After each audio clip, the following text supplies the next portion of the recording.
ఓం శ్రీ మాత్రే నమః. ఓం గురుభ్యో నమః. ఓం శ్రీకృష్ణాయ నమః. తేదీ ఏప్రిల్ 6 శనివారం, శోభకృతనామ సంవత్సరం, పాల్గొన్న మాసం, కృష్ణపక్షం, ఉత్తరాయణం, శిశిర ఋతువు, తిథి ద్వాదశి, నక్షత్రం శతభిషం. ఇవాళ మేషం నుంచి మీనం వరకు రాశి ఫలితాలు చూద్దామండి. మొట్టమొదటిగా మేషరాశి. మేషరాశి వారికి నూతన వస్తు లాభాలు పొందుతారు. పాత మిత్రుల కలయిక ఆనందాన్ని కలిగిస్తుంది. చేపట్టిన పనులు సకాలంలో పూర్తి చేస్తారు. ముఖ్యమైన వ్యవహారాల్లో సన్నిహితుల సలహాలు తీసుకుంటారు. ఇంటా బయట గౌరవ మర్యాదలు పెరుగుతాయి. వ్యాపార ఉద్యోగాలు సంతృప్తికరంగా సాగుతాయి. దైవ చింతన కలుగుతుంది. తదుపరి వృషభ రాశి. వృషభ రాశి వారికి కొన్ని విషయాల్లో కుటుంబ సభ్యుల ప్రవర్తన విసుగు కలిగిస్తుంది. అనవసర వస్తువులపై ధన వ్యయం చేస్తారు. కుటుంబంలో పుణ్యక్షేత్రాలు సందర్శిస్తారు. చిన్నటి మిత్రులతో అకారణ వివాదాలు కలుగుతాయి. దూర ప్రయాణాలు వాయిదా వేయడం మంచిది. వృత్తి ఉద్యోగాల్లో ఆశించిన రీతిలో పనులు పూర్తి కావు. తదుపరి మిథున రాశి. మిథున రాశి వారికి విలువైన వస్తువులు కొనుగోలు చేస్తారు. వ్యాపార విస్తరణకు ప్రయత్నాలు ఫలిస్తాయి. నూతన ఉత్సాహంతో పనులు ప్రారంభించి సకాలంలో పూర్తి చేస్తారు. ఉద్యోగాల్లో నూతన ప్రోత్సాహకాలు అందుతాయి. ధనదాయాదుల మార్గాలు మరింత విస్తరిస్తాయి. దూర ప్రయాణాలు లాభసాటిగా సాగుతాయి. తదుపరి కర్కాటక రాశి. కర్కాటక రాశి వారికి ముఖ్యమైన వ్యవహారాలు సజావుగా సాగుతాయి. స్థిరాస్తి కొనుగోలు ప్రయత్నాలకు కీలక నిర్ణయాలు తీసుకుంటారు. నిరుద్యోగ ప్రయత్నాలు ఫలించి నూతన ఉద్యోగ అవకాశాలు లభిస్తాయి.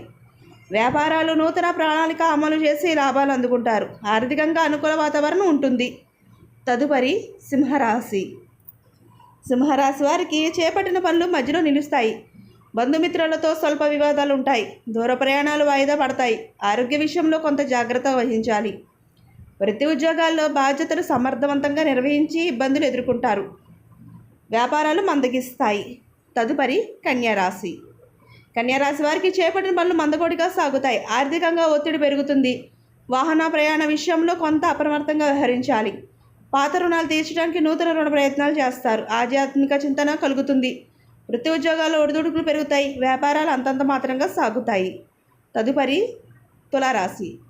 తులారాశి వారికి బంధుమిత్రుల నుండి శుభకార్య ఆహ్వానాలు అందుతాయి.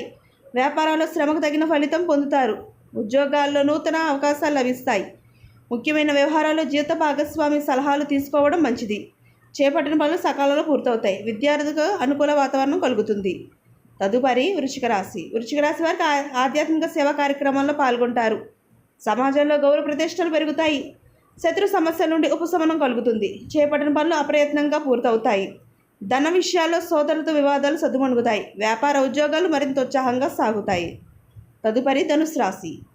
ధనుసు రాశి వారికి సంతాన విద్య, ఉద్యోగ విషయాలు సంతృప్తినిస్తాయి. సన్నిహితులతో తగాదాలుంటాయి. అనారోగ్య సమస్యలు బాధిస్తాయి. ముఖ్యమైన పనులు వాయిదా వేయడం మంచిది. దూర ప్రాంతాల సూచనలు ఉన్నవి. వ్యాపారంలో స్వల్ప లాభాలు అందుకుంటారు. ఉద్యోగాల్లో అధికారులతో వివాదాలు కలుగుతాయి. తదుపరి మకర రాశి. మకర రాశి వారికి దూర ప్రయాణాల వల్ల శ్రమ పెరుగుతుంది. బంధువర్గం నుండి వినకూడని మాటలు వినవలసి వస్తుంది. చేపట్టిన పనులు మందగిస్తాయి. నూతన రుణ ప్రయత్నాలు నిరాశ కలిగిస్తాయి. వ్యాపారాల్లో కొత్త సమస్యలు కలుగుతాయి. ఉద్యోగంలో ప్రతికూల పరిస్థితులు ఉంటాయి. తదుపరి కుంభరాశి. కుంభరాశి వారికి దైవ కార్యక్రమాలు నిర్వహిస్తారు. కుటుంబ సభ్యులతో శుభకార్యాల్లో పాల్గొంటారు. సోదర వర్గం వారితో సఖ్యత పెరుగుతుంది. వృత్తి ఉద్యోగాల్లో మరింత ఉత్సాహంగా సాగుతాయి. వృత్తి వ్యాపారాల్లో ధైర్యంగా నిర్ణయాలు తీసుకుంటారు. ఆర్థిక అనుకూలత కలుగుతుంది. భూక్రయ విక్రయాలు లాభిస్తాయి. తదుపరి మీనరాశి. మీనరాశి వారికి రుణ ప్రయత్నాలు కలిసి రావు. నేతల సంబంధిత అనారోగ్య సమస్యలు ఇబ్బంది కలిగిస్తాయి. కుటుంబ వాతావరణం గందరగోళంగా ఉంటుంది. అవసరానికి చేతిలో ధనం నిల్వ ఉండదు. వ్యాపార ఉద్యోగాలు ఊహించని సమస్యలు ఎదుర్కొంటారు. ప్రయాణాల మార్గ అవరోధాలు కలుగుతాయి. ఇదండి వాటి మేషం నుంచి మీనం వరకు రాశి ఫలితాలు. ఈ వీడియో మీకు నచ్చితే షేర్ చేయండి, లైక్ చేయండి. మరిన్ని వీడియోస్ కోసం మా ఛానల్ సబ్స్క్రైబ్ చేసుకోండి. పక్కనే బెల్ ఐకాన్ ఉంటుంది. అంటే ట్యాప్ చేసి ఆల్ బటన్ క్లిక్ చేస్తే మేము చేసే ప్రతి వీడియో మీకు నోటిఫికేషన్గా వస్తుంది. ఇంకొక మంచి వీడియోతో మళ్ళీ మీ ముందుకు వస్తుంది. సర్వే జన సుఖినో భవంతు.